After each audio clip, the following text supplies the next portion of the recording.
Iya. Sebentar.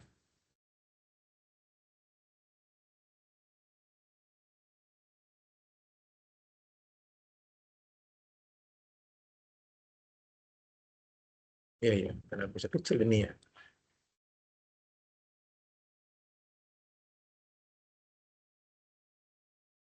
Tapi kalau saya buka pilih menu, kelihatan ya? Kelihatan, Bapak. Kelihatan ya. Oh, nanti tapi videonya ini kan gede ya, nanti nggak terlalu cahaya. Iya. Di NetBeans ini, karena dia sebuah aplikasi, maka kita perlu membuat project ya. Jadi NetBeans ini diwajibkan untuk membuat project kalau kita akan membuat sebuah aplikasi ya. Jadi misalkan kita bikin project baru, pilih menu file, new project, maka akan tampil seperti ini. Nah, di dalam pilihan new project ini ada kategori Java.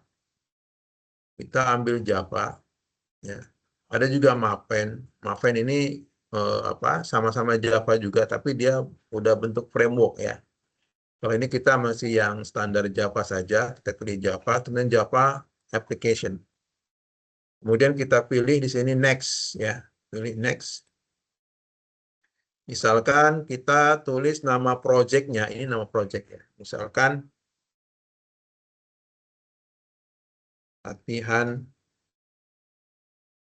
PRJ. Nah, biasanya kalau itu PRJ project gitu ya.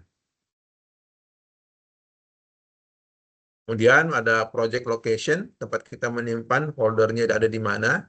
Ya, saya contohkan saya di mengajar UT. Kemudian finish.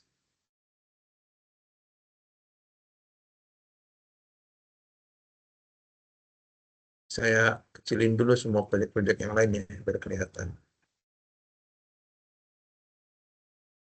Nah, ini kita sudah ada namanya latihan PRJ, nama proyeknya ya. Nah, di dalamnya ini ada folder utama yaitu source, paket, dan library. Ya, nanti kalau misalkan kita mau buat aplikasi berbasis Java, kita misalkan mau bikin aplikasi SIAKAT misalkan, sistem informasi akademik, atau sistem informasi klinik misalkan, atau sistem informasi keuangan misalkan. Nah, itu kita nanti akan menggunakan library ini. Ini biasanya untuk koneksi database, kita bisa masukin ke sini. Kalau di sini sementara dia hanya untuk dibutuhkan memanggil JDK-nya ya. Nah, tapi kita di sini belum pakai database, sehingga kita nggak perlu utak-atik dulu library-nya. Kita fokus saja di source paket ini, ada paket namanya latihan PRJ. Nah, secara otomatis si si NetBeans ini akan membuat sebuah file ya, yang nama filenya sama dengan nama project kita ya, latihan PRJ titik Java. Maka yang terlihat di sini ini adalah file latihan PRJ titik Java ya. Nah, nanti di sini ada public class. Ini nanti akan kita contohkan untuk penggunaan kelas lah. Yang penting sekarang bahwa di sini sudah ada satu metode yang wajib ya. Kan kamu waktu buat tugas ya, itu wajib ada public static void main ya. Dan di dalamnya ada argumen string dengan tipe data string. Nah, kita selalu bekerja di sini. Kemarin waktu belajar variabel, belajar operator, belajar kondisi, percabangan, looping, itu semuanya kita bermain-main di dalam public static void main ini ya. Nah, sekarang karena kita akan membuat metode yang lain, maka kita membuatnya di luar metode ini ya. Di luar dari metode ini. Tapi nanti metode itu akan kita panggil di dalam metode main. Ya. Oke, sekarang misalkan kita akan membuat metode baru ya. Misal buat metode sederhana. Sederhana ini maksudnya tanpa nilai argumen atau biasa juga disebut dengan parameter. Ya. Kalau source code-nya kelihatan gede kan ya? Kelihatan, Bahasa Pak. kelihatan ya? Iya, Pak, kelihatan, Pak. Menunya aja yang kecil ya. Iya. Dan misalkan kita buat sebentar ya.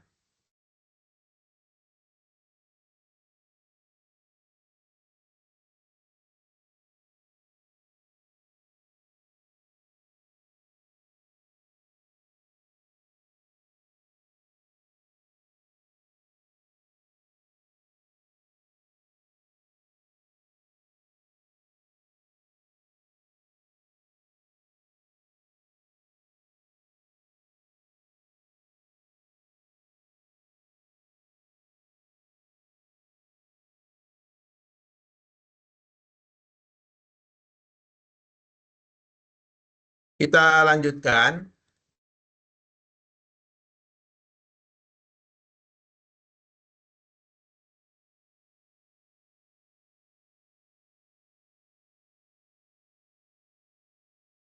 Misalkan kita buat yang sederhana public ya. Ini public ini hak akses ya. Static void.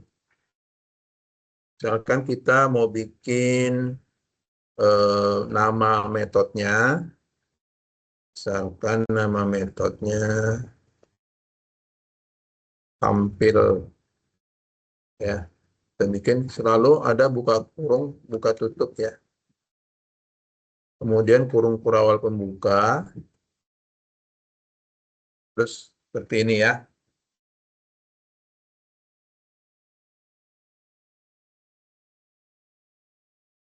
Nah, di sini kita sederhana misalkan untuk nama metodenya tampil ini, kita akan menampilkan informasi saja. Misalkan kita menampilkan hello world misalkan. Nah, keuntungan kalau kita menggunakan editor, ini kita bisa cuma ngasih kata kunci ya, tapi ya nggak semua perintah juga ya. Misalnya kita kasih untuk tampilan sistem .out.println. Kita cukup di sini kalau di admin, nanti di VS Code juga sama, out. Nah, kemudian tekan di keyboard tab ya. Nah, itu secara otomatis dia menampilkan sistem .out.println. Misalkan kita bikin hello world.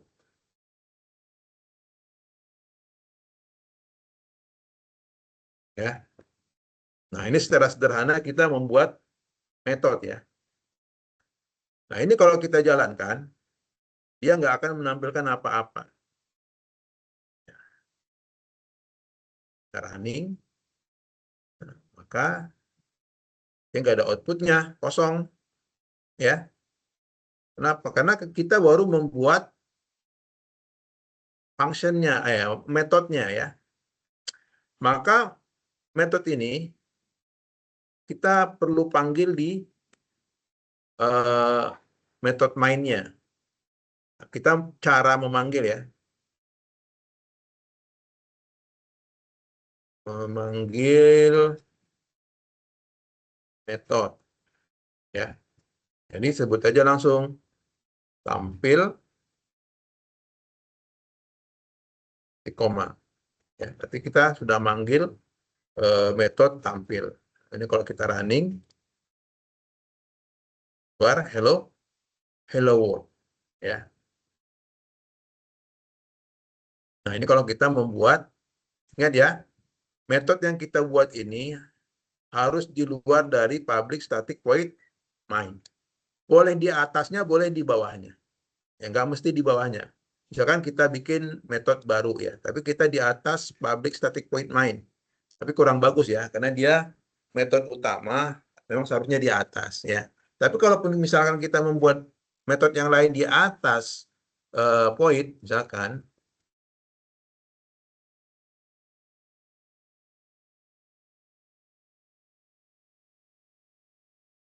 static void tampil 2 misalkan ya.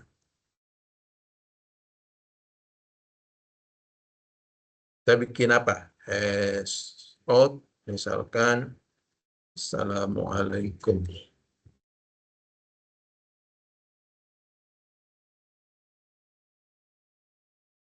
Ya. Nah, di sini kita panggil lagi boleh. Misalkan berarti tampil 2.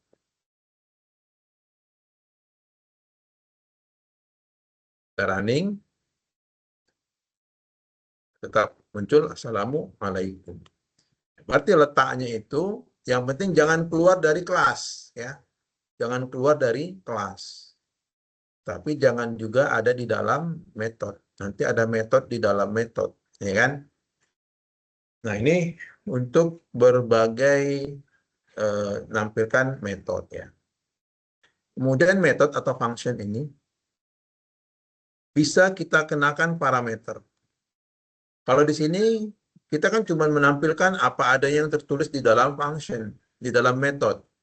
Tapi kalau kita pengen menampilkan data dari luar metodenya, ya, misalkan kita mau bikin perhitungan, ya, misalkan kita bikin menampilkan nama tapi yang diambil dari luar, ya, bukan di dalam metodenya, misalkan. Kita perlu membuat sebuah parameter kalau untuk itu ya, static void, misalkan biodata nama itunya kan. Nah, di sini untuk biodata misalkan perlu nama ya, nama. Ya, nah karena nama di sini dia merupakan variabel, seperti sama halnya dengan variabel, tapi di sini disebut dengan parameter, maka dia membutuhkan tipe data. Maka kita kasih tipe datanya string ya. Kita kasih tipe data string. Nah, di sini kita bisa tampilkan seperti ini.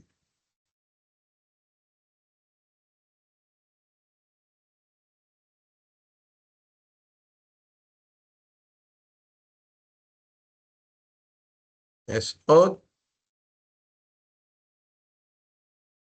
nama Anda, ya, kasih plus untuk menggabungkan variabel dengan string nama. Ya, berarti si nama di sini dipanggil di dalam. Ya. Nah, kalau kita panggil di sini, ya, kita panggil biodata. Nah, lihat, dia masih tanda merah. Kenapa? Karena di deklarasi metodenya ada parameter, sedangkan di sini kita nggak isi parameter. Misalkan kita isi namanya Abdul. Ya. Karena nanti hasilnya adalah nama Anda Abdul. Ya, sekarang ini. Nah, ini muncul nama Anda Abdul.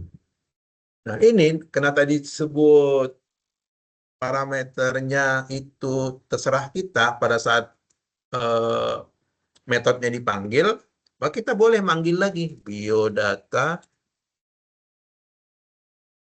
dengan nama yang lain. Misalkan Susi. Maka kita running, maka muncul nama Anda Susi. Jadi datanya itu terserah pada saat dia dipanggil, ya. Nah, itu namanya metode dengan parameter, ya, metode dengan parameter. Nah, ada juga metode yang dia bisa menjadi layaknya seperti variabel, ya. Karena si metode itu nantinya akan memiliki nilai, ya. Misalkan kita punya buat ya public static. Nah, bedanya kalau kita bikin parameter metode yang akan punya nilai balik atau nilai return, maka kita tidak kasih dengan void, ya, tapi kita kasih dengan tipe data karena dia akan menyimpan nilai. Misalkan kita ini integer, ya. Kemudian misalkan kita bikin metodenya hitung, dia akan menghitung dua buah nilai, ya, A dan B. Misalkan kita mau menjumlahkan lagi itu misalnya. Kita kasih misalnya return, ya, A kali B. Nanti nilainya ini akan dikalikan dan ditampung oleh si hitung, ya. Ini apa katanya ini?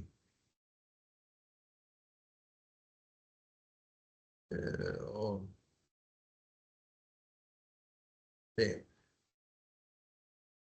dua-duanya dikasih tipe data. Nah, misalkan kita panggil hitung, berarti nilai pertama 10, parameter pertama, parameter kedua 2, misal. Nah, ini kalau kita running, perkaliannya tidak akan muncul hasilnya. Ya, nggak ada kan? Kenapa? Karena di dalam metodenya ini nggak ada perintah output. Berbeda dengan tampil dan biodata, di dalamnya ada perintah sistem outprint lain. Sedangkan di sini nggak ada perintah untuk menampilkan, hanya menghitung, ya. Nah, sekarang supaya untuk itu cara perlakuan terhadap metode yang punya nilai balik atau punya nilai return, outputnya kita buat di dalam pada saat dipanggil. Misalkan kita sout, misalkan kita tadi masukkan 10 sama 2, ya. 10 kali 2 sama dengan itu, ya. Kita panggil fungsinya plus kita ambil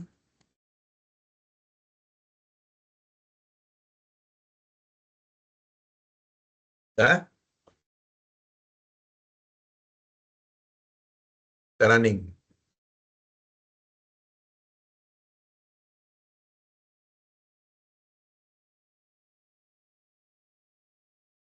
Nah, ini kan 10 kali 2 20, ya. Kita misalkan 10 kali 3 di sini dipanggilnya aja, ya kan? Running 30.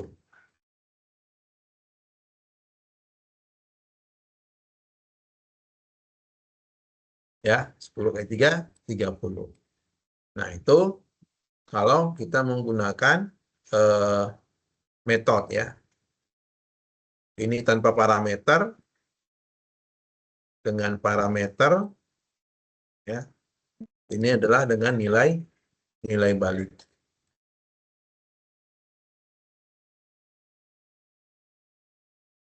Nah, untuk ini ada pertanyaan? Nanti kita habis ini masuk ke OOP.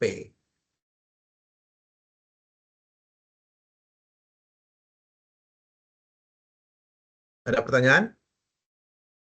Pak, mau tanya Pak. Ya, silakan. Tadi kan perbeda public di metode ini kan public, berarti kalau public ini untuk yang bersifat public, berarti ada juga yang bersifat privat ya Pak? Ya, nanti kalau kita sudah belajar OOP, nanti ada namanya itu hak aksesnya, ada public, ada private. Nanti kalau kita sudah belajar OOP, di mana fungsinya kita menggunakan private, di mana fungsinya kita menggunakan public ya. Nah, itu kalau belajar OOP-nya itu kalau secara umum dibilang hak akses terhadap objek ya, baik itu akses terhadap metode ataupun akses terhadap kelas ya. Dan biasanya itu diistilahkan kalau belajar di Java-nya itu apa? Ada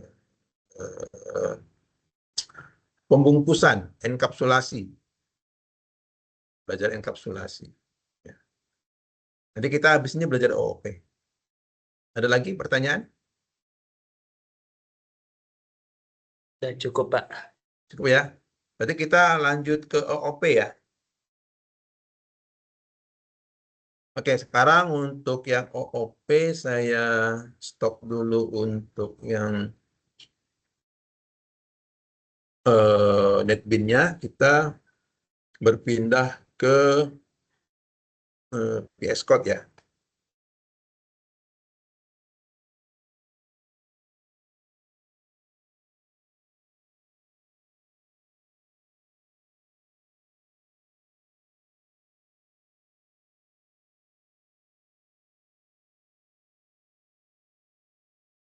Terlihat VS Code-nya?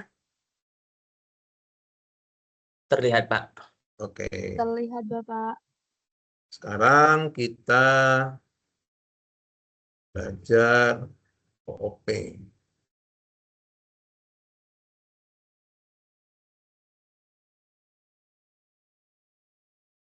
Misalkan kita bikin folder baru dulu ya.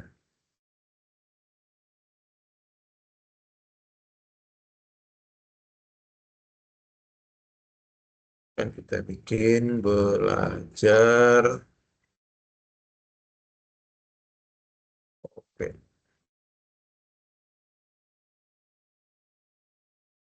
Object Oriented Programming.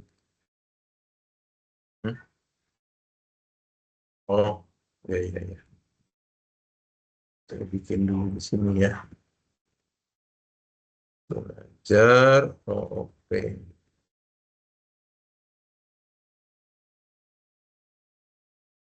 Select folder. Nah, di sini kalau di Visual Studio Code ini ya, atau VS Code, kita lebih sederhana ya, lebih sederhana. Jadi kita cukup dulu tadi bikin folder. Nah, dalam folder ini kita bisa langsung memasukkan file. Jadi di sini folder belajar OOP. Di sini ada pilihan buat file, yang di sini new file. Atau kalau kita mau buat folder lagi di dalamnya, kita bisa bikin di sini new folder sebelahnya ya. Kalau ini kita nge-refresh ya. Misalkan kita bikin satu file, ya, file utama ya. Karena kita belajar OOP, berarti misalkan kita latihan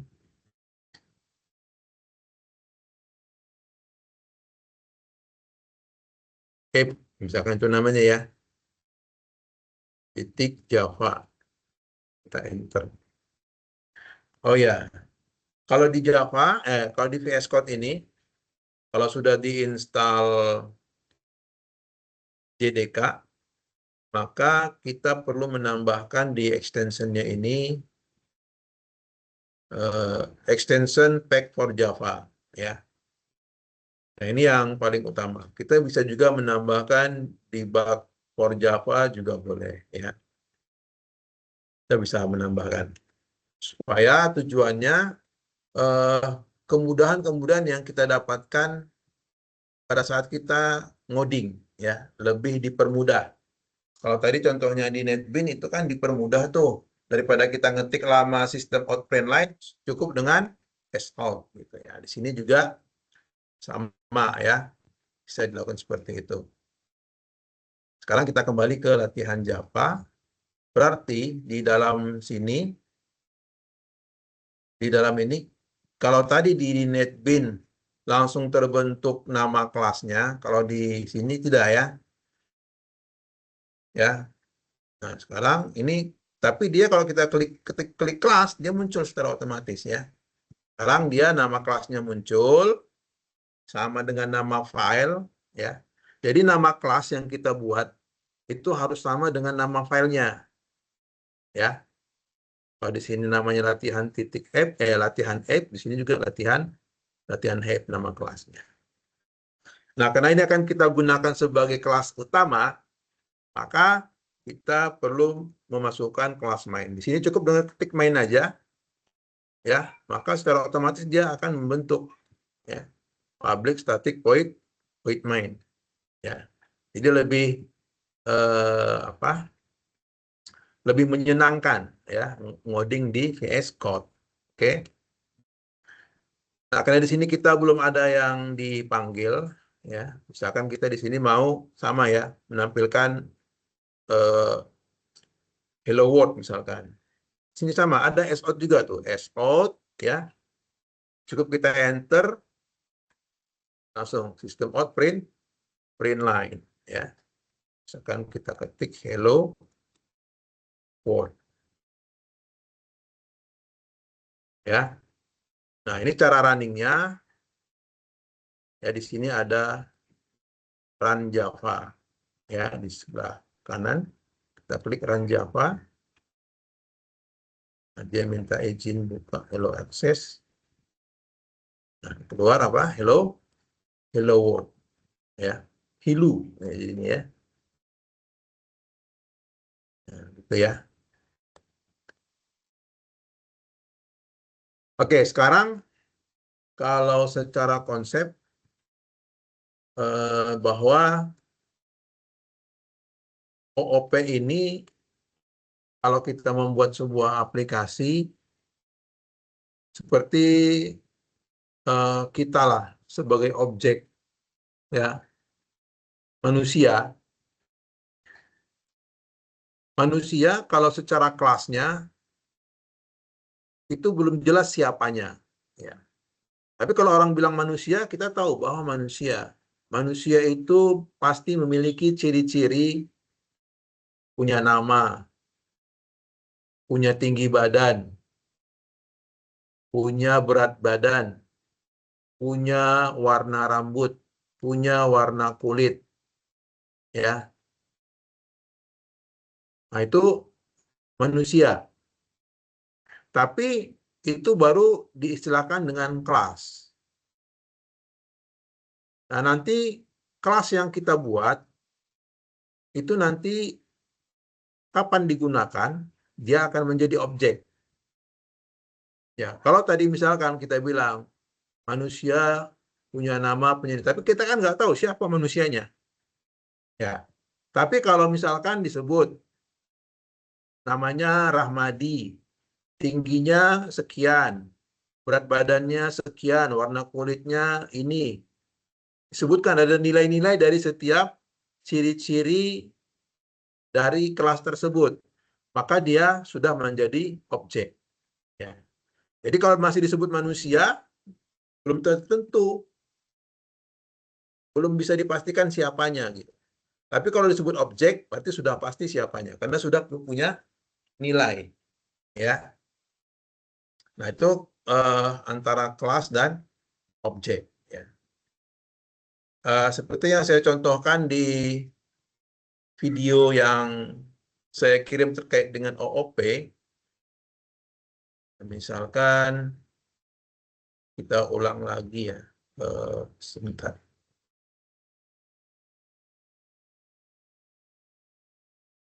Sini aja langsung aja lah ya. Misalkan kita punya bikin kelas namanya kelas lingkaran, ya. Nah, lingkaran sebagai kelas itu ciri-cirinya apa dikatakan lingkaran? Ciri-cirinya apa dikatakan sebuah lingkaran? Yang paling sering digunakan kalau rumus matematik. Punya apa dia? Punya jari-jari? Ya, dia ciri-cirinya adalah punya jari-jari. Ya, nah itu adalah punya ciri-ciri jari-jari. Kalau persegi, Ciri-cirinya punya apa? Punya sisi. Ya, punya sisi. Ya, ada sisi panjang, ada sisi lebar.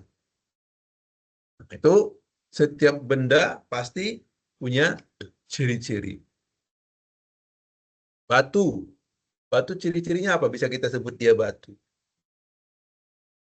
Keras, Pak. Oh, keras. Terus,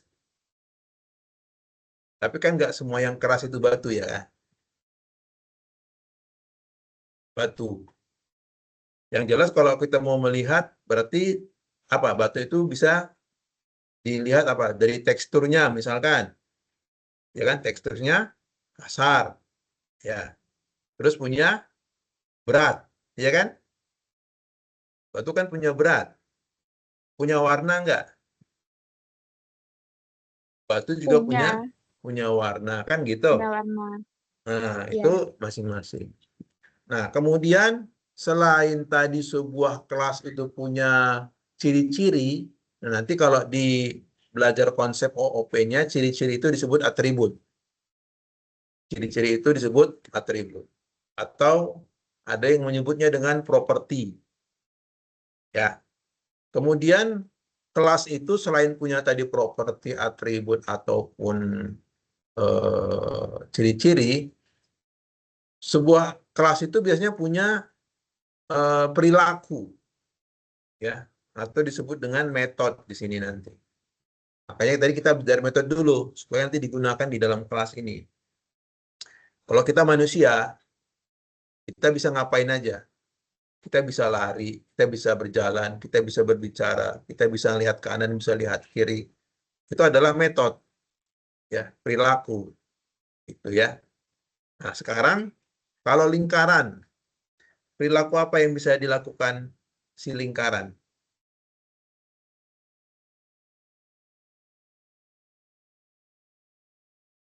Apa yang bisa dilakukannya? Biasanya terhadap lingkaran, guru matematik suruh ngapain? Cari keliling. Ya, cari kelilingnya. Terus, Cari diagonal. eh, kayaknya lingkaran nggak ada diagonalnya. Dia jadi diameter. Iya, Pak. Diameter. Maaf, lupa. Oh ya, cari diameternya. Boleh. Terus, cari luasnya. Kan gitu ya. Nah, itu Ya. bisa kita katakan dia sebagai metode. Ya. Jadi sebuah kelas itu komponennya ada nama kelas, ada atribut, dan ada metode. Ada 3 itu ya. Oke, sekarang kita akan tuangkan di dalam codingan. Ya.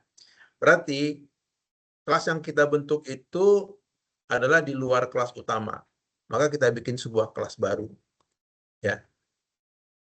Plus, kemudian kita bikin lingkaran. Ya. Titik Java. Enter. Ya.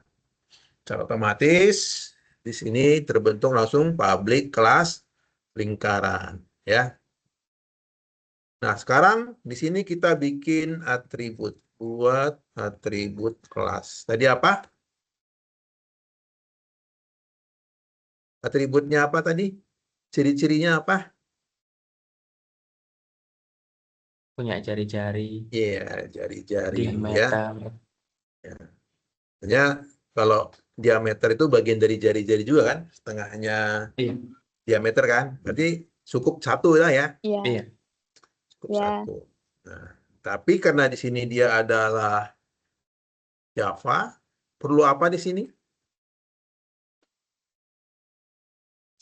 Perlu apa? Dia Tipe sama data dengan ya. variabel ya. Oh, variabelnya. Perlu ya. Dia sama kayak variabel. Tapi karena kita bicara OOP, dia kita sebut dengan atribut. Ya, perlakuannya sama dengan variabel. Maka kita bisa misalkan double. Oke,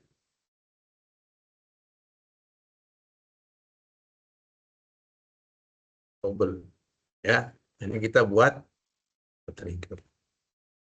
Kemudian kita bisa menghitung ya, berarti buat metode hitung luas. Jadi tadi kalau metode diawali dengan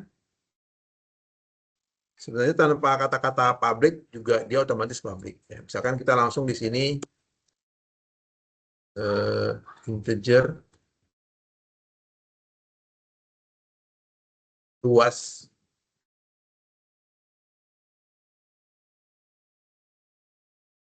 return is jari-jari dikali is jari-jari. Apa katanya ini?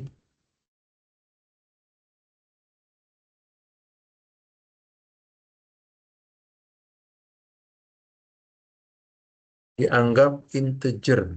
Oh iya, di sini integer itu. Tadi double ya. Double.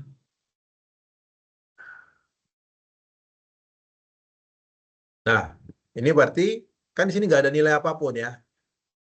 Sekarang masalahnya nilai jari-jari di mana mau kita dapatkan? Nilai jari-jarinya. Nah, supaya kita bisa mendapatkan nilai jari-jari, maka kita perlu metode untuk menampung angka yang akan diterima si jari-jari pada saat si kelas ini dipanggil. Ya, berarti di sebelumnya kita bikin metode buat metode menampung nilai jari-jari. Ya. Nah, biasanya kalau buat nampung itu pakainya set ya. Set. Secara otomatis lihat itu. Set jari-jari kita enter saja. Nah, ini enaknya kalau pakai VS Code. Dah, langsung jadi metodenya. Ya, langsung set jari-jari. Sekarang kita panggil si kelas ini dengan menjadikan dia menjadi sebuah objek. Kita kembali ke latihan 8. Ya, di sini kita panggil. Caranya ya, membuat metode membuat objek ya. Membuat objek dari kelas lingkaran.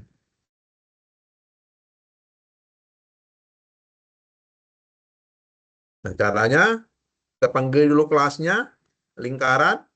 Nah, ini kita tinggal pilih aja supaya nggak salah ketik ya. Kemudian kita kasih namanya misalkan lingkar, nama objeknya. Nah, ini nama objeknya ya. Lingkar itu nggak mesti lingkar, apa saja boleh. Yang penting menunjukkan dari kelas yang mau kita panggil. Kemudian sama dengan baru new ya. Nah, langsung kita pilih ya. Nah, itu supaya untuk mengurangi kesalahan ketik itu kita dibantu sama VS Code. Kita tinggal pilih-pilih kalau sudah tersedia ya. Nah, jadilah objeknya. Sekarang kita mau panggil masing-masing metodenya ya. Sekarang panggil metode set jari-jari. Caranya kita langsung sebutkan aja objeknya, lingkar titik. Nah, kita bisa ambil mana dia, set jari-jari ada di bawah sini. Set, kita isi misalkan 10. Ya. Tadi udah ada rumusnya nggak tadi? Luas lingkaran. Belum kayaknya, Pak. Oh, saya malah ngaliin ya. Padahal bukan ini rumusnya ya. Iya. Salah rumus nih. Berarti kurang 1 ya. 3,14 ya. Jelas. Iya. Simpan dulu. Nah, kita masukin 10. Terus panggil metode luas lingkaran. Ya, kita panggil objeknya lingkar titik luas mana? Nah, ini ada luas. Kira-kira ada outputnya nggak dengan begini saja? Ingat tadi metode luas cuma ngasih return. Tidak. Ada. Maka perlu kita bikin tampilannya out luas lingkaran sampai dengan plus lingkar luas tutup. Ya. Sekarang kita running. Nah, luas lingkaran 314. Karena dikasih nilai 10. Kita kasih nilai 5. Kan. Running lagi. Ya. Luas lingkaran 78,5. Nah, bagaimana misalnya, oh, saya pengen tampilannya lingkaran dengan jari-jari sesuai yang kita input di set jari-jari sama luasnya sama dengan misalkan, berarti kita akan memunculkan, kalau di sini dalam kasus ini kita pengen memunculkan angka 5 yang kita masukkan di sini. Berarti kan kita perlu mengambil nilai 5 ini. Ya. Caranya kalau ada untuk menampung jari-jari, menilai jari-jari justru ada untuk mengambil nilai jari-jari. Maka di sini perlu kita tambahkan untuk mengambilnya itu dengan perintah get. Ya, seperti ini membuat metode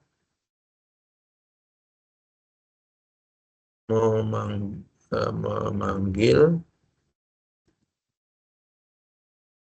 nilai jari-jari. Oke, nah di sini umumnya menggunakan get. Kita ketik aja get, enter, udah otomatis. Ya, get jari-jari, return jari-jari. Kita simpan. Maka di sini kita bisa menampilkannya. Ingat ya tadi perintah return. Jadi di sini kita bisa tampilkan. Berarti di sini lingkar titik get jari-jari plus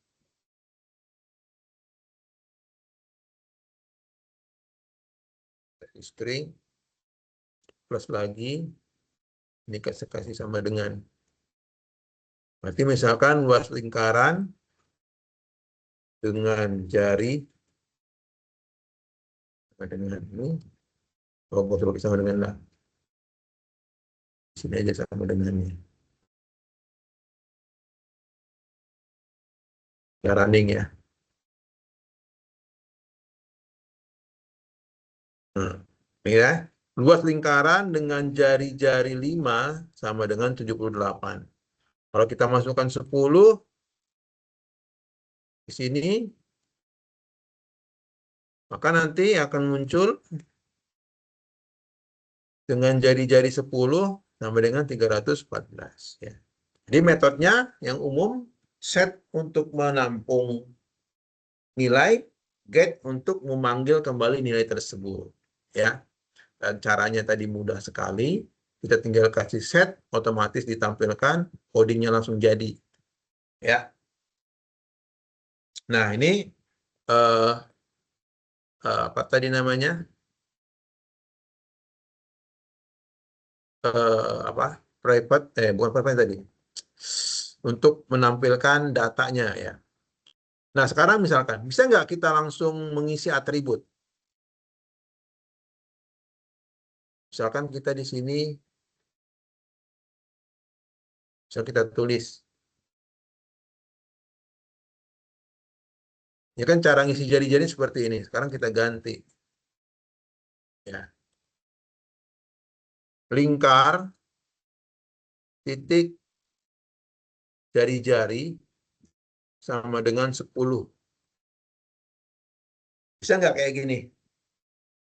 Ya, ini tetap bisa. Nah, tetap muncul kan? Dari jari 10 sama dengan 314. Ya. Jadi tanpa perintah set jari-jari pun kita bisa mengisi langsung nilai jari-jari. Ya. Kenapa? Karena hak aksesnya di sini masih publik. Jadi atribut ini sebenarnya tanpa kita kasih publik, itu secara defaultnya adalah public. Tapi misalkan, kalau ini kita kasih private. Nah, artinya si jari-jari ini hanya dikenali oleh si kelas lingkaran. Ketika dia diakses dari luar, dia nggak boleh. Ya, ini kita simpan. Kita lihat sini. Nah, lihat. Langsung error. Ya. Jari-jari is not visible. Karena tadi di kelasnya dia dijadikan private. Nah, ini namanya pembungkusan. Ya. Samalah kita sebagai manusia. Kita kan punya lambung untuk menerima makanan. Ya. Tapi kan makanan itu nggak kita langsung masukkan ke lambung kan. Tapi diciptakan Allah, kita memulainya dari cara dengan makan dari mulut, baru masuk ke lambung gitu. Nah, artinya lambung itu di private, nggak bisa diakses langsung. Nah, samalah seperti jari-jari tadi. Kita nggak bisa, kalau udah kita kasih private, maka pada saat dia digunakan seperti ini udah nggak bisa lagi. Ya, harus melalui kelas metode set jari-jari. Jadi yang ini sudah tidak bisa. Nah, itu fungsinya tadi private. Ya, Mas.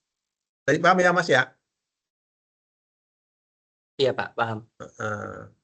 Kalau dia public, tadi dia bisa diakses dari luar gitu.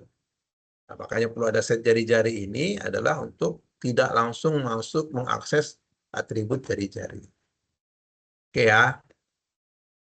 Nanti sebenarnya kalau di khusus OOP ini banyak materinya sebenarnya. Nanti ada pewarisan, ada polymorphism, ya, ada implementation gitu. Tapi karena saya fungsikan untuk supaya kita bisa mempraktekkan stack sama antrian itu karena dia membutuhkan ADT ya, abstrak data eh, apa data struktur data ADT ya. Jadi karena dia abstrak perlu kelas seperti itu. Ya, kita nggak bisa langsung bikin kayak array ya. Kalau array kita bisa langsung tanpa buat kelas lagi. Tapi nanti kalau udah belajar stack sama antrian QW, kita perlu kelas karena dia sebagai ADT tadi ya. Abstract data type. Oke, sederhananya begini. Untuk OOP ya. Oke, sekarang sebagai latihan, misalkan kita bikin kelas persegi, titik Java. Nah, ada yang bisa bantu? Kita butuh atribut apa tadi?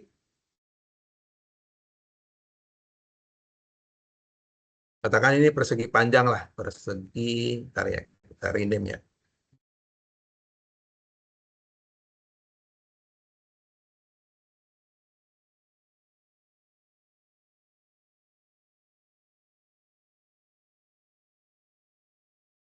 Persegi panjang.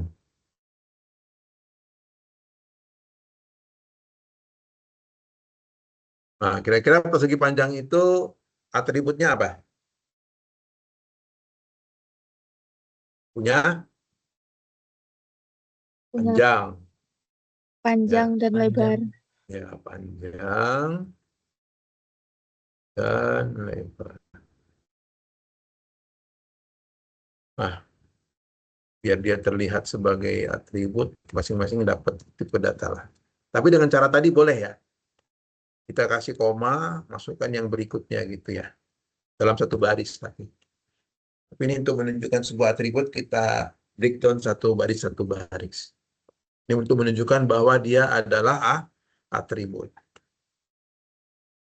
Berarti kalau ini kita jadikan private,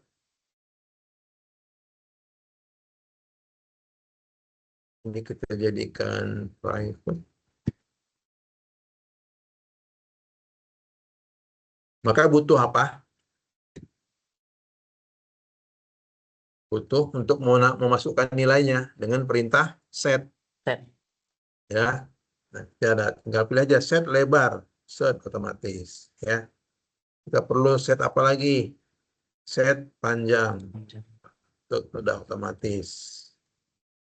Nah, berarti sekarang kita tinggal apalagi yang penting yang butuh nanti ditampilkan get ya.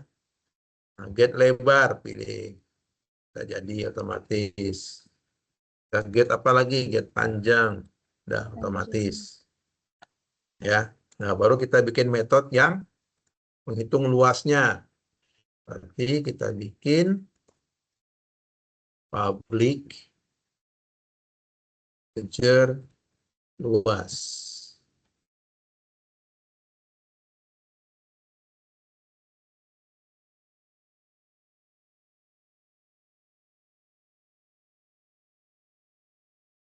Luas persegi lah ya.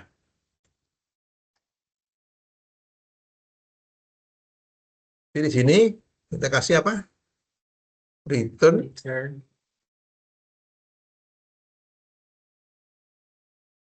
panjang kali ditambahkan lebar. this ya. Ditambahkan this. Panjang kali this lebar. Ya. Jadi this ini karena dia sebuah kelas, maka perlu pengakuan lah, gitu ya. Pengakuan terhadap lebar. Lebar itu this lebar berarti lebar punya persegi panjang gitu. Ya kalau punya aku gitulah ya. Nah, ini bajuku, ini celanaku, ini topiku gitulah. Ya. Jadi perlu pengakuan dengan perintah this. Karena nanti untuk membedakan atribut dengan variabel yang ada di dalam function. Ya. Misalkan kita nggak langsung pakai return. Ya.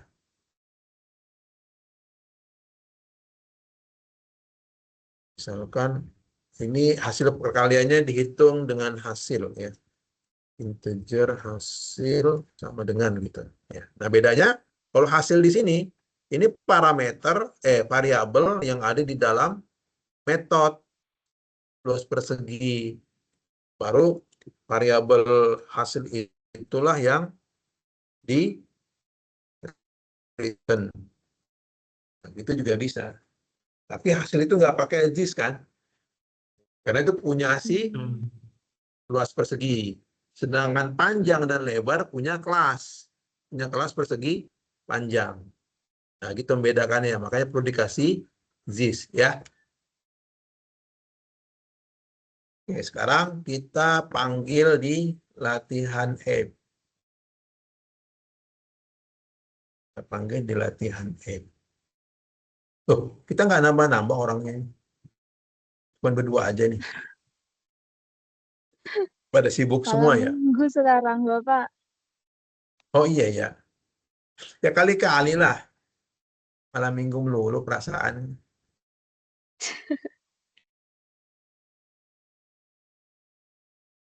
Nah, Mbak Tiara, coba bantu saya nih. Cara membuat metode dari persegi panjang.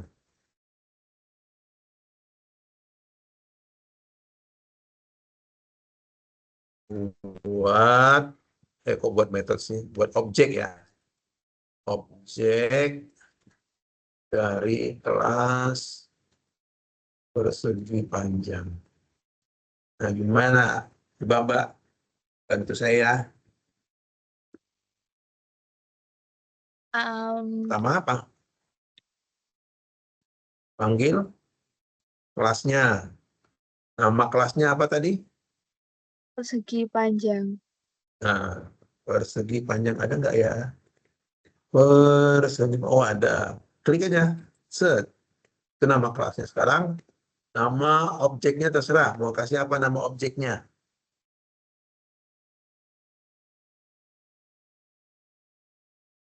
Persegi. Nama yang sah. Persegi boleh. Persegi sama dengan new New persegi persegi panjang.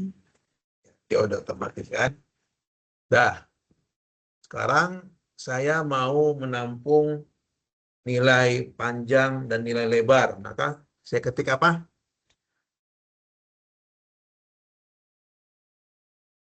Sebutkan nama objeknya. Persegi panjang.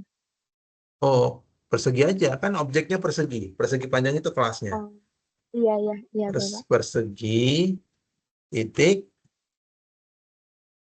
Saya mau ngambil panjang dan lebarnya. Set apa get? Kalau Set. ngambil pakai set. Ya, set panjang. Saya kasih berapa misalkan? 7 aja. 7. Berarti saya manggil lagi persegi, titik, apa? Saya mau masukin nilai lebar. Set lebar. Ya, set lebar. Masukin berapa? 5. 5. Nah, kemudian saya mau ngitungnya. Ya, misalkan S out luas P. Saya mau masukkan nilai P. Berarti plus, terus mau masukkan nilai P. Plus. Panggil objeknya Persegi. persegi. Terus nama metodenya get Metodenya get get panjang. panjang. Terus saya kasih plus lagi. Persegi Terus lagi. enggak. Masukkan Oh. kan dari stringnya dulu. Luas P kali luas dari gitu ya. Dari P dan L. Bisa saya mau ngasih gitu. Dan L. Saya mau ngasih nilai L. Saya strip, kasih string lagi. Kasih plus lagi. Panggil objeknya. Kasih get apa? Lebar. Get lebar. Ya kan? Saya plus Ya. lagi. Saya kasih sama dengan. Saya plus lagi. Persegi. Titik. Luas. Luas. Itu ya. Kita running.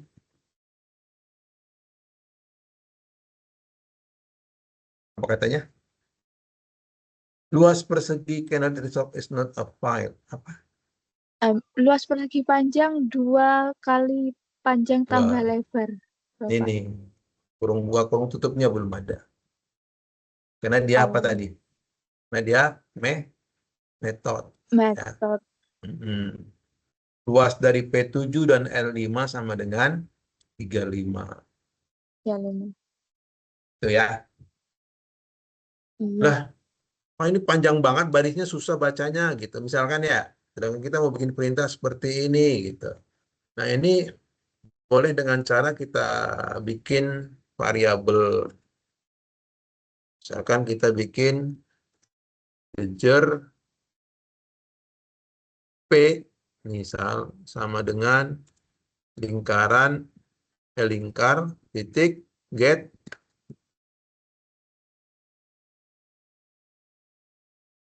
Nah, kok lingkar Lingkar, sih? Pak. Persegi ya, persegi. Iya, Persegi titik get get panjang, panjang. terus integer L sama dengan persegi titik get lebar. Lebar. Nah, jadi di sini kita cukup dengan apa? P, ya kan? Iya. Di sini cukup dengan L. L. L.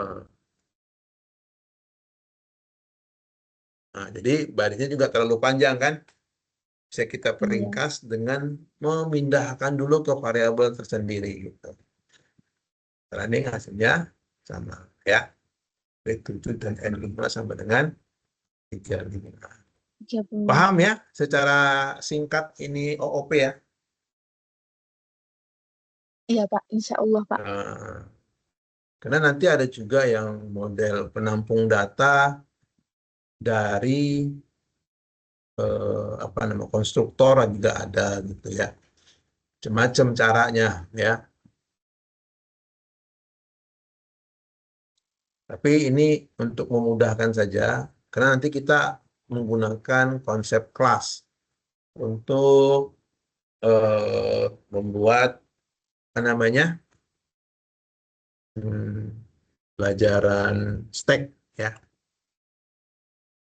Nah sekarang kita tentang terkait dengan stack udah baca materinya di buku struktur data. Udah ada yang baca belum? Belum, Pak. Belum ya? Oke. Belum, Pak.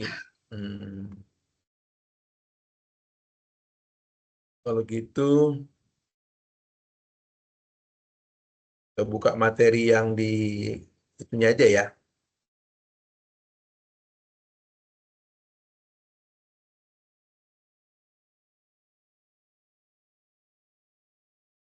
Materinya itu di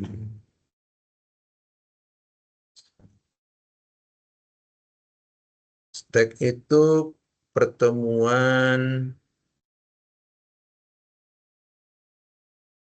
yang sekarang ya, 6 ya, 67 ya.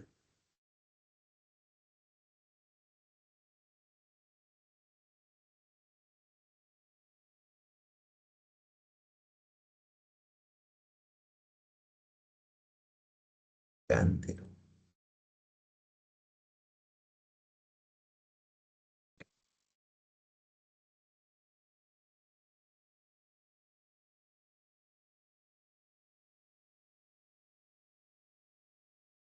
Stack. Kelihatan?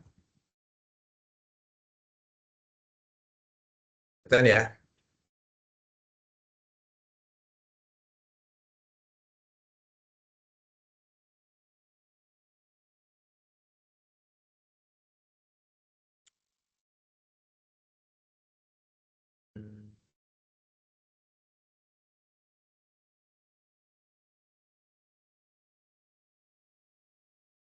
So, isinya langsung praktek ya.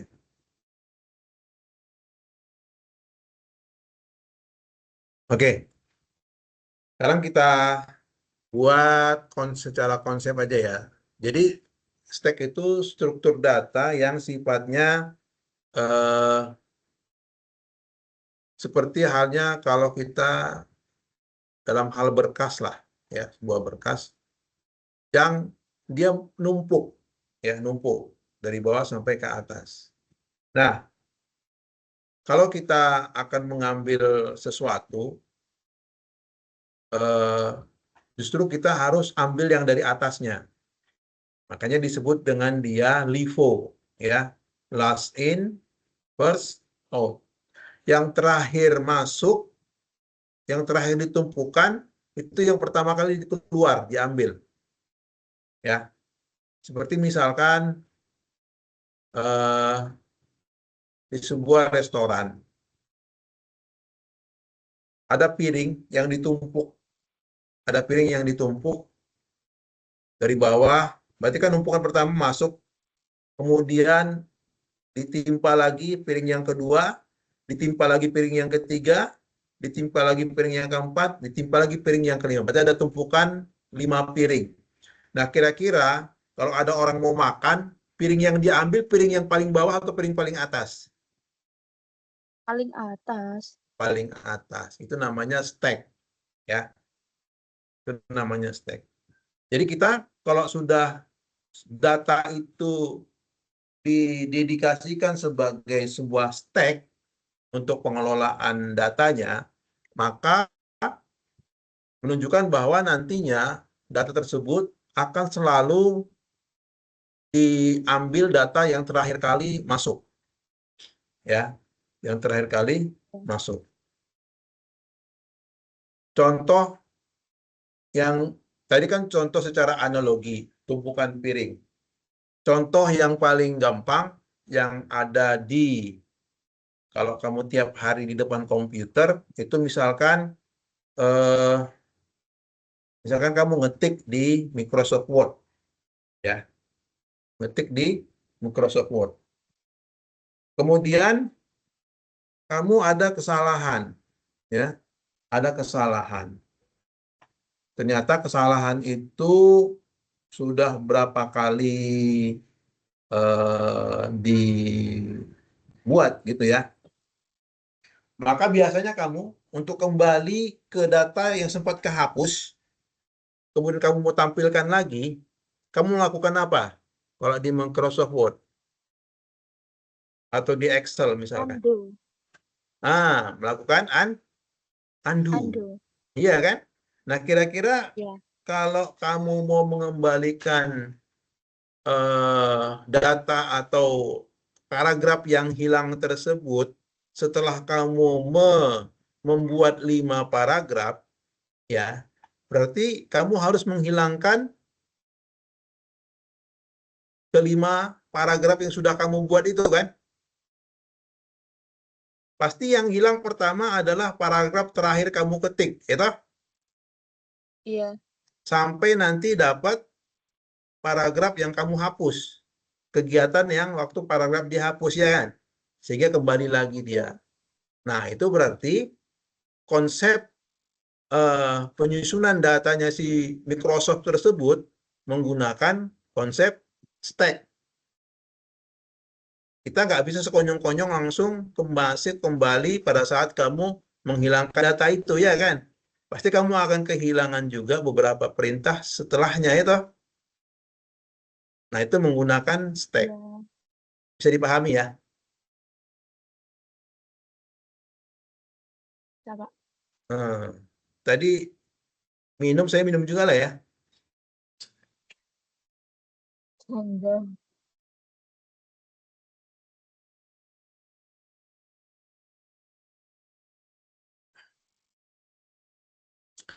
Oke, kalau sudah paham secara konsep dan sudah paham penggunaannya di dunia IT, maka kita bisa masuk langsung ke pemrogramannya ya.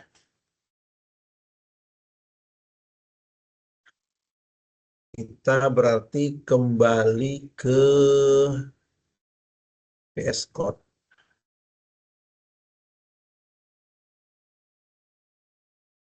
Ke VS Code.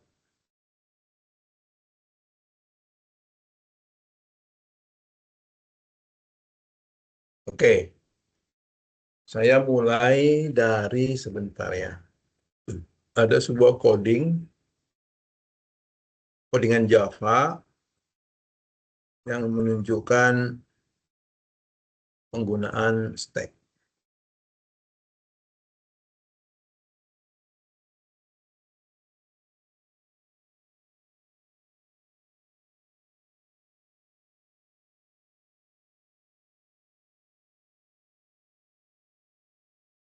Oke, ada yang pernah dengar tentang permainan menara Hanoi?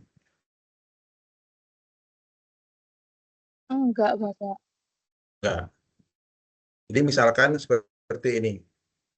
Ada 3 tumpukan, saya bilang apa, gelang ya, di sebuah tiang. Nah, sebentar, atau gini dah. Kita running dulu nih.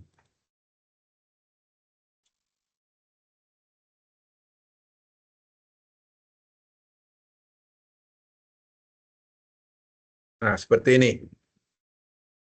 Ada 4 tumpukan. Ada warna merah, warna oranye, warna kuning, dan warna hijau. Kelihatan nggak?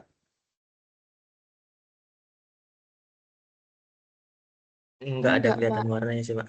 Yang mana? Oh, hasil dari codingan ini nggak kelihatan ya? Enggak. Enggak, Pak. Wah, berarti saya harus share screen ya, bukan share aplikasi ya. Sebentar. Saya share screen aja lah.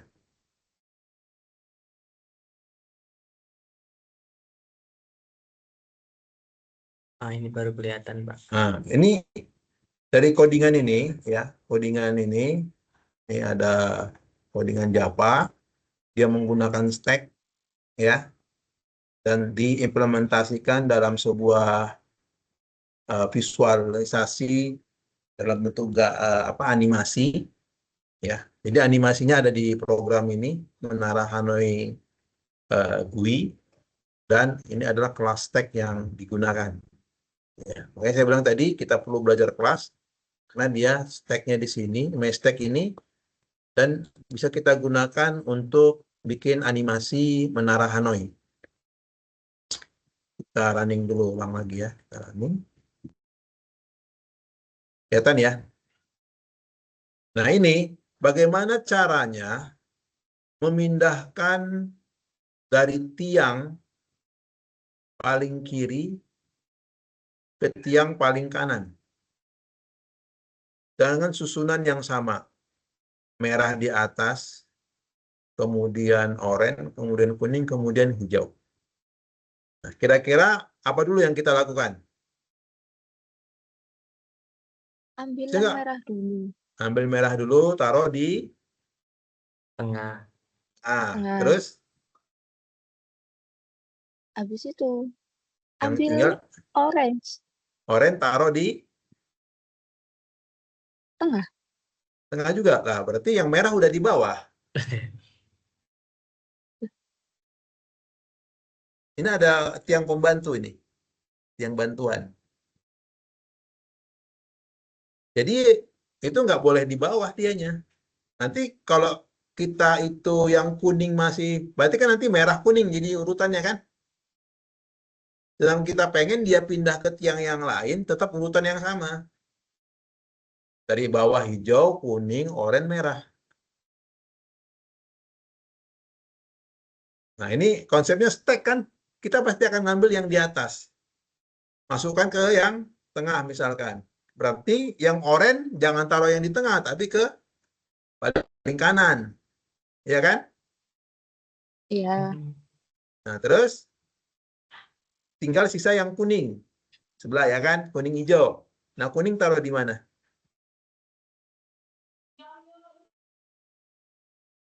Kuning taruh di orange juga. Di orange. Berarti dia kalau dia di atas orange, padahal dia di bawah orange.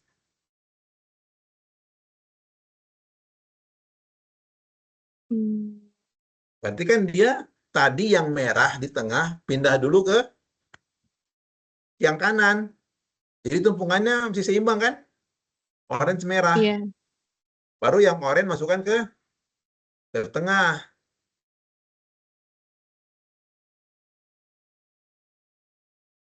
Terus, nah itu pindah-pindah terus. Sekarang coba kita jalanin solusinya. Otomatis tapi ini ya, karena dia animasi. Mulai. 1, 2, 3, 4, 5, 6, 7, 8, 9, 10, 11. Tuh, berapa kali langkahnya itu? Oh, ya, ya. Paham, Paham ya? paham. Nah, ini namanya kasus Menara Hanoi. Ya, kalau belajar struktur data biasanya diawali untuk teknik contohnya seperti ini kasusnya gitu. Cuman saya baca-baca di buku studi kasusnya kurang di buku struktur data di UT. Paham ya animasi ini ya? Oke, ini yang yang rumitnya lah ya. Artinya codingannya rumit ya, karena perlu jadi animasi ya kan. Nah, sekarang kita yang sederhananya tuh, open folder.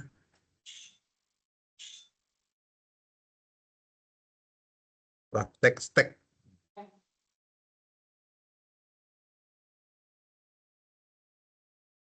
Nah, ini yang sederhananya. Kita punya kelas stack ya, my stack. Kalau diperhatikan ada berapa atributnya? Kelas my stack. Ada berapa atributnya?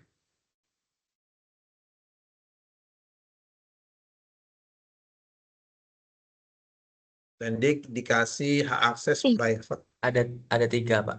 Ada 3. Max size, stack dalam bentuk array, kemudian top. Ya. Nah, kalau di sini berarti untuk tadi kan ada berpindah tadi ya. Berpindah. Berarti kan dia ketika di tiang di tengah itu kita isi warna merah tadi misalkan pertama kali dijalanin ya. Maka mengisi data itu disebut dengan push. Ya. Menambahkan data ke dalam tumpukan di dalam stack namanya metodenya push. Ya. Kemudian mengambil, misalkan tadi dari tiang yang paling kiri kita mengambil warna merah. Itu namanya pop. Ya. Namanya pop. Berarti mengambil. Nah, ini metode-metodenya ya. Ada push, ada pop. Kemudian ada pick. Nah, ini metode pick untuk melihat, masih melihat aja, melihat elemen paling atas. Ada atau tidak. Ya. Kemudian ada metode untuk ngecek apakah sama sekali tidak ada, -1, is empty ya. Atau ngecek itu sudah penuh apa belum tumpukannya dengan metode is full. Oke. Nah, ini ada 1, 2, 3, 4, 5 ya. Ada 5 metode. Metode push, pop, pick, is empty, dan is full. Ada 5 metode di dalamnya.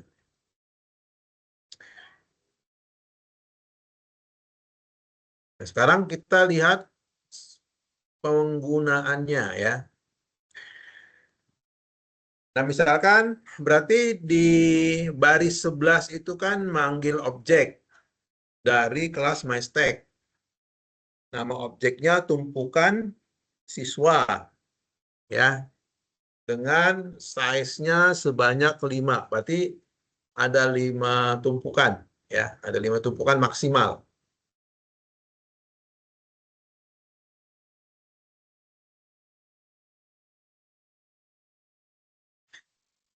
Dan diisi datanya pada proses yang pertama dengan perintah push sebanyak 3 kali. Berarti dia ngisi kan? Nah, sekarang kalau kita lihat isiannya itu yang paling atas yang mana? Tumpukannya. Item berapa?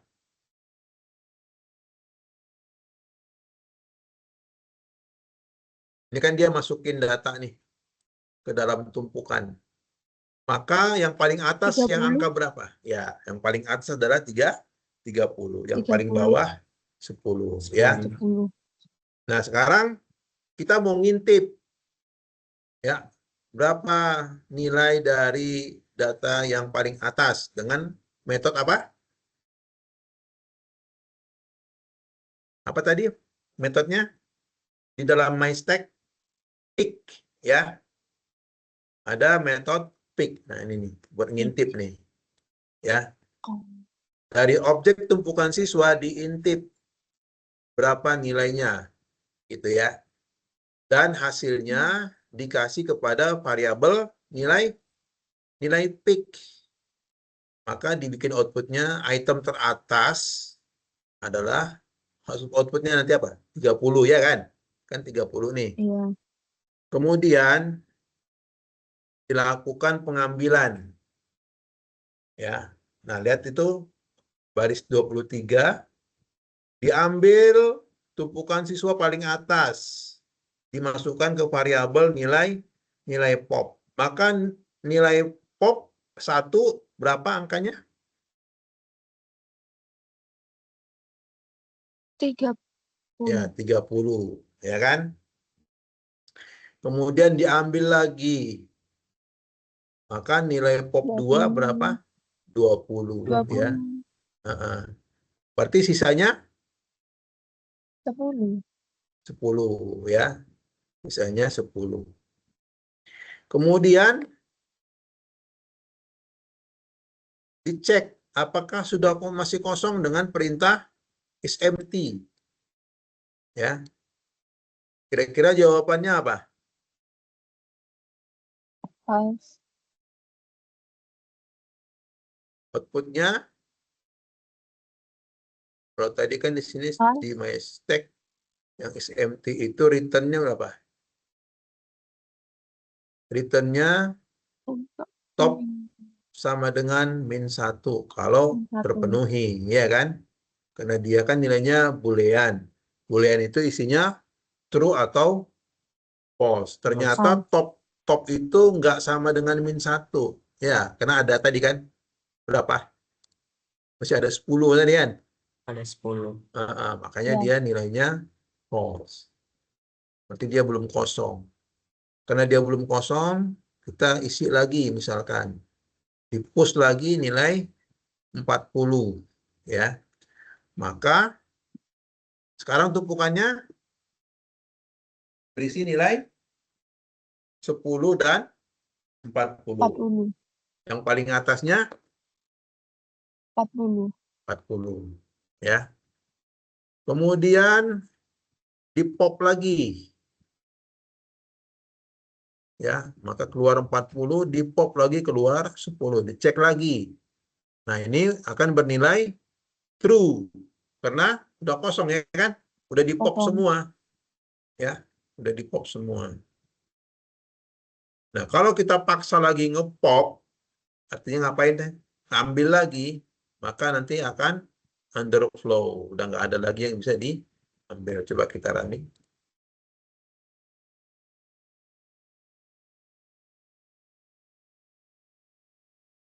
Nah, jadi kan?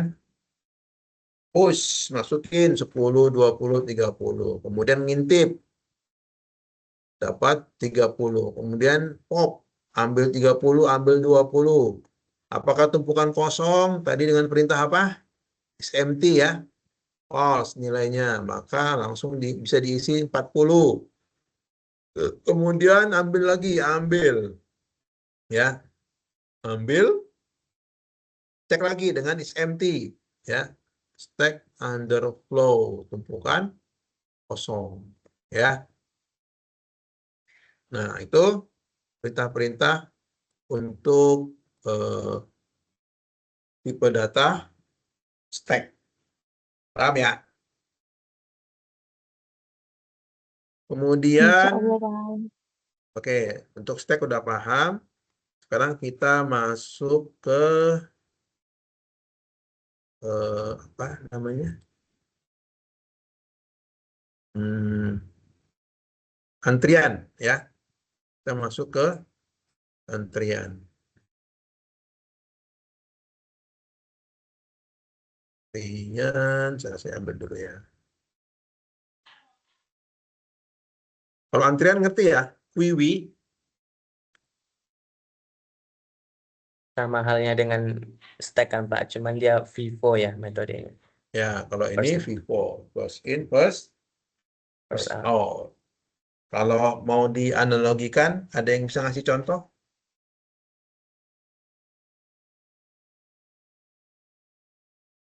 Kehidupan sehari-hari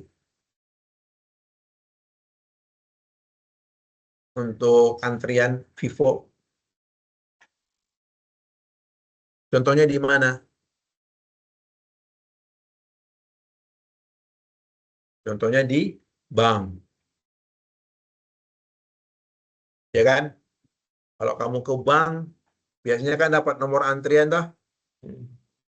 Ya. Ya, Kalau kalau normalnya kan yang pertama, misalkan yang dapat antrian nomor satu, ya nomor satu yang dilayanin dulu ya kan. Iya. ya, Baru nomor dua, nomor tiga dan seterusnya. Itu kalau normalnya ya kan. Kecuali ada orang penting ya toh, nggak pakai antrian langsung. Ada juga kan ya. Nah, tapi secara umum seperti itulah untuk antrian ya. Nah, sekarang di ilmu komputer, antrian ini ada yang bisa ngasih contoh nggak?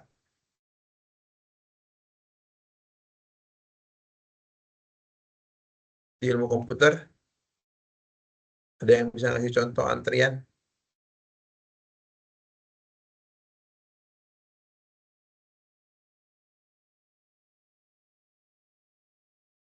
Ini pada kerja di kantor atau kerja di mana? nggak kerja Iya, saya, Pak. Oh, Mbak Tiara nggak kerja. Mas Hendra di BPS Pak. di BPS. Kalau di kantor pernah ngalamin lagi asik-asiknya kerja secara online, tiba-tiba ngeheng. Iya pernah Pak. Nah, itu berarti kan internetnya lambat, ya kan? Mm-mm. Sedangkan kita lagi eh, memproses atau lagi memproses dalam bentuk video misalkan. Kita lagi ngambil data, sehingga datanya streaming dan videonya ngehang. Nah, artinya apa? Karena tadi jaringannya menyempit, ya, maka data kita yang kita ambil dari luar ke komputer kita itu tertahan,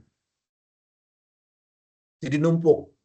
Jadi terjadi antrian, ya, terjadi antrian dan dia tetap berjalan kan, tapi lambat satu-satu, satu, satu, satu, ya kan?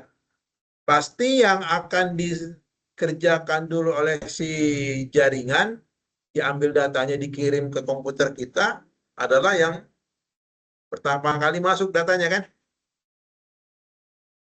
Nah, terus gitu sampai masuk lagi, ya kan? Nah, itu artinya penggunaan eh, data dengan tipe data QW antrian, ya. Begitu juga misalkan orang ketika menyerang, hacker, ya, hacker mau nyerang server di sebuah instansi misalkan. Nah, itu dia akan memberikan data sebanyak-banyaknya ke server tersebut, ya, sehingga server kewalahan nerima data satu-satu nggak sanggup, sehingga ngehang, tertahan. Nah, itu berarti si hacker itu bikin antrian banyak data sampai server itu ngehang. Ya, nggak bisa nampung segitu banyaknya data sekaligus. Itu berarti dia konsepnya antrian, ya. Kemudian kalau ada kemacetan, kalau kemacetan mah analogi umum ya. Maksudnya tadi yang dari sisi ilmu komputer, bagaimana penggunaan QIWI ini, antrian ini. Seperti itu, ya. Nah, sekarang coba kita praktekkan atau kita ambil kayak tadi aja deh, apa ada Di Java, tadi kan Menara Hanoi.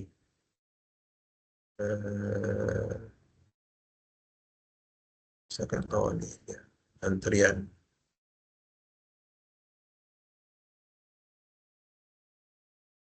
Nah, ini juga ada animasinya terkait dengan antrian. Saya pakai Java juga ya, simulator.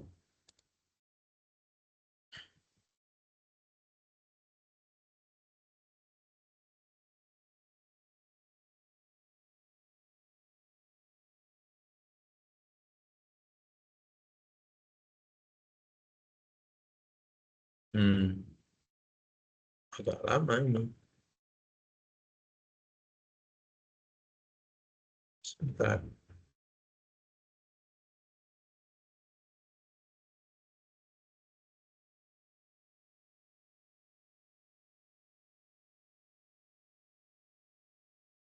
Nah, ini contohnya kelihatan ya, animasinya ya.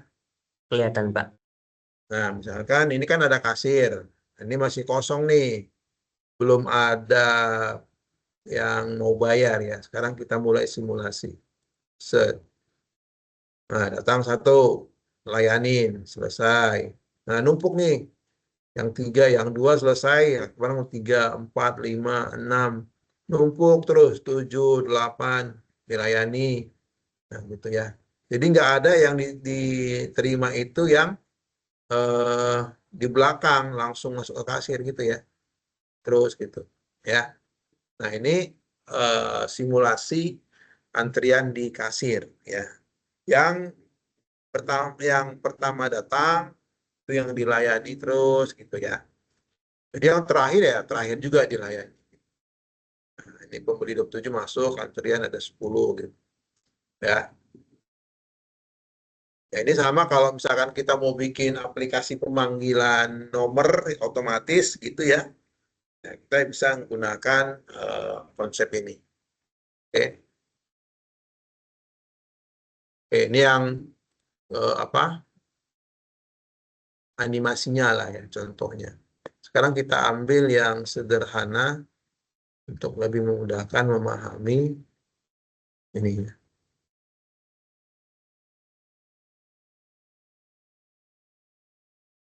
Ini videonya udah ada kan ya?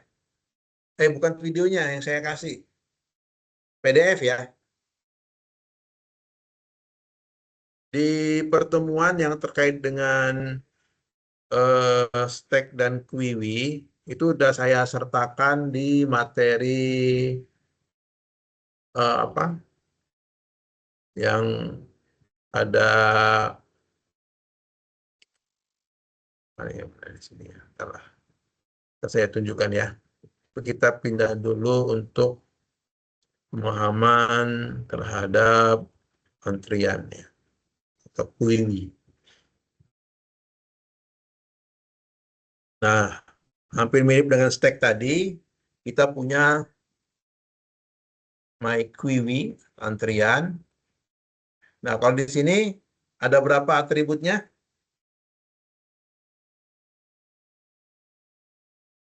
Ada 5, Pak. Ada 5. Ada max size, array Quiwi-nya, kemudian ada front, ya, ini indeks depan, elemen yang akan keluar selanjutnya, kemudian ada rear paling belakang, kemudian ada item, jumlah elemen saat itu ya. Nah, lihat di sini ada metodenya juga. Pertama metodnya enquiry, ya. Itu menambahkan item ke belakang antrian. Tambahkan item. Jadi, kalau misalkan sudah penuh, ya, berarti nanti kan dibatasi max size-nya ada di sini ya. Kalau misalkan sudah penuh, maka akan ada pesan antrian ini penuh, tidak bisa lagi diisi, gitu ya. Nah, kalau kamu di bank, kalau sekarang udah duduk di kursi semua ya, tapi yang dulu yang masih manual, yang belum pakai kartu antrian itu kan, atau saya apakah sudah pernah ngalamin belum? Di bank itu biasanya ada kayak tali merah yang disusun gitu untuk satu orang satu gitu. Kemudian di belakangnya baru ada kursi-kursi. Pernah ngalamin nggak? Masih di sini masih kayak gitu, Pak.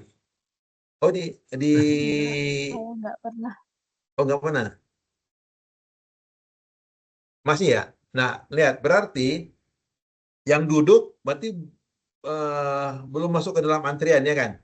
Iya, Nah itu berarti dia nggak masuk ke dalam antrian. Misalkan panjang talinya itu misalkan biasanya kan agak keliling-keliling, muter-muter gitu kan ya. iya, Pak. Baru dekat ke kasirnya kan. Nah itu kan biasanya jumlahnya berapa itu? 10 misalkan. 10 paling banyak yang di dalam tali. Nah itulah maksudnya tadi dicek dulu mark size-nya. Kemudian ada tadi kan untuk masukkan data ya. Kemudian kalau misalkan tadi yang paling belakang ya, yang paling belakang tadi mark size -1 ya berarti eh, dia bisa kembali ke depan ya. Jadi orang yang paling belakang langsung berarti antriannya cuma 1 gitu ya. Kemudian tadi NQW, kemudian ada lagi metodenya DQW ya. Nah, ini berarti ngapain ini? Mengambil ya yang dilayani, terlayani atau menghapus item dari depan antrian ya. Kemudian ada lagi metode pick front untuk lihat di depan ya. Jika kosong maka akan mengembalikan return -1.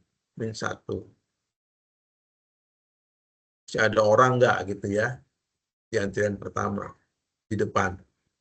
Kemudian ada SMT sama is full juga. Ya, ini metode-metodenya. Kemudian di sini apa namanya? Di aplikasinya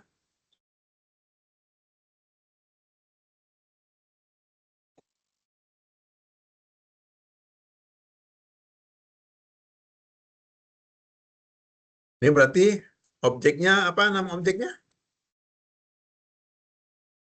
Antrian Antrian CS. ya. Kemudian berapa jumlah maksimalnya dalam antrian? 3. 30. Ya di situ 3. 3. Nah ini kan maksimal 3 nanti ya kan. Nah sekarang kita coba tes NQW arti masuk ke dalam antrian angka 10. Ya, ini berarti dia nanti yang di depan kan. Kemudian masuk 20, kemudian masuk 30. Nah, ketika mau masuk 40, nanti akan ada perintah gagal. Kenapa? Karena antrian itu sudah penuh. Sebanyak 3. Gitu ya. Dan kita tes metode is full. Ya, ternyata benar, penuh ya. Hasilnya true.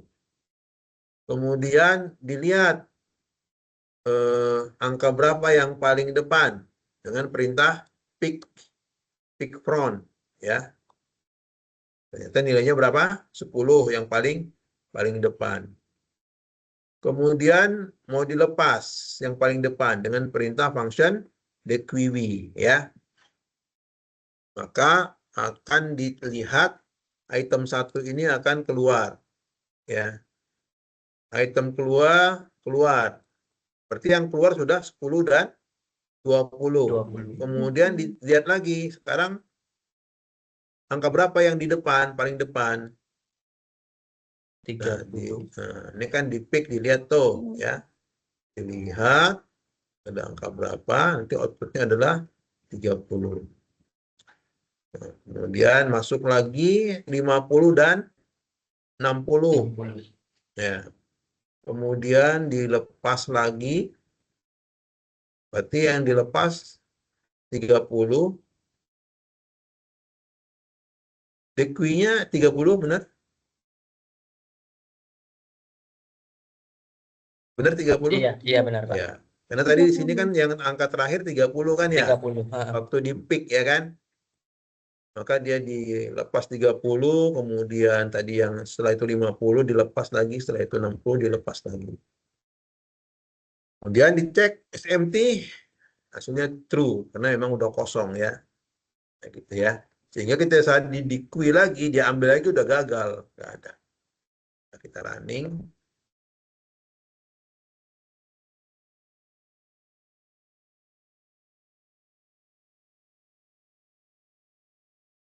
Nah, masukin 10, 20, 30. Ketika masuk 40 langsung ada pesan antrian sudah penuh. Tidak bisa diisi lagi. Kemudian dicek pakai peak. Ini ngeceknya pakai apa? Fungsinya is full ya. Nah, nilainya true. Kemudian diintip dengan tadi peak QW tadi ya. Diintip nilai terakhir ada 10. Kemudian masukin lagi, kemudian di diambil lagi 10, ya kan? Ambil 20. Nah, kemudian dicek lagi yang paling depan berapa? 30. Ya, karena 10 sama 20 udah diambil.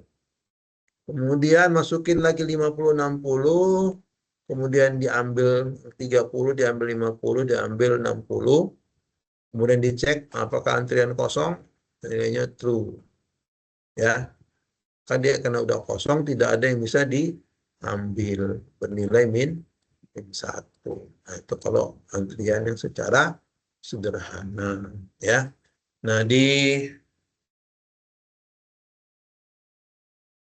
kalau untuk yang antrian dan stack ini saya bukan nggak buat video, tapi saya bikin PDF ya. Dia ada di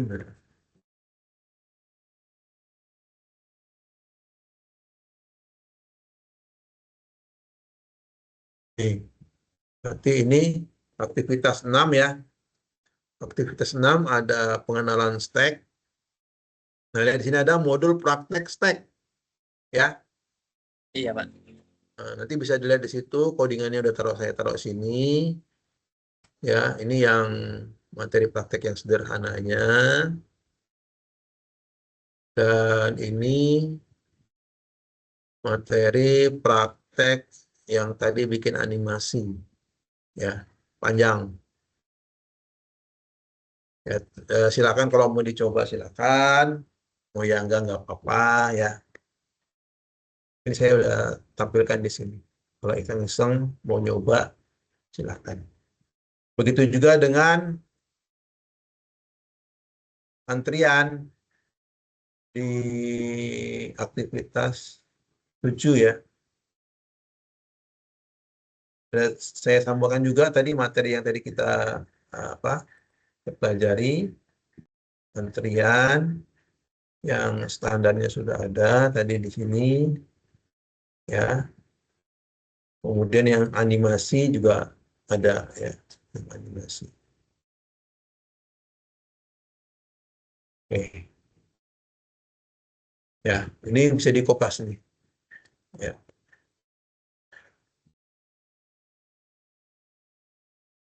Oke, saya kira demikian. Ada yang mau ditanyakan? Silakan.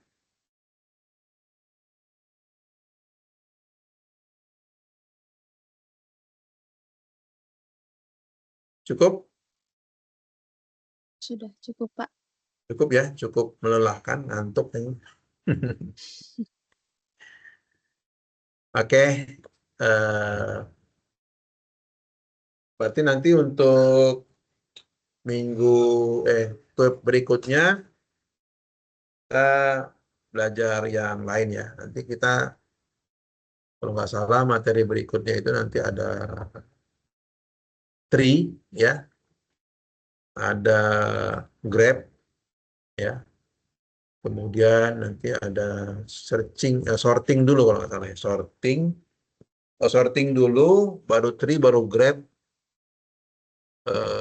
habis itu baru masuk searching, ya, searching. Oke, saya kira demikian. Mudah-mudahan bisa bermanfaat bagi kita semua. Kita tutup pertemuan kita. Lebih dan kurang mohon maaf. Wabillahi taufiq wal hidayah. Assalamualaikum warahmatullahi wabarakatuh. Waalaikumsalam warahmatullahi Waalaikumsalam wabarakatuh. warahmatullahi wabarakatuh.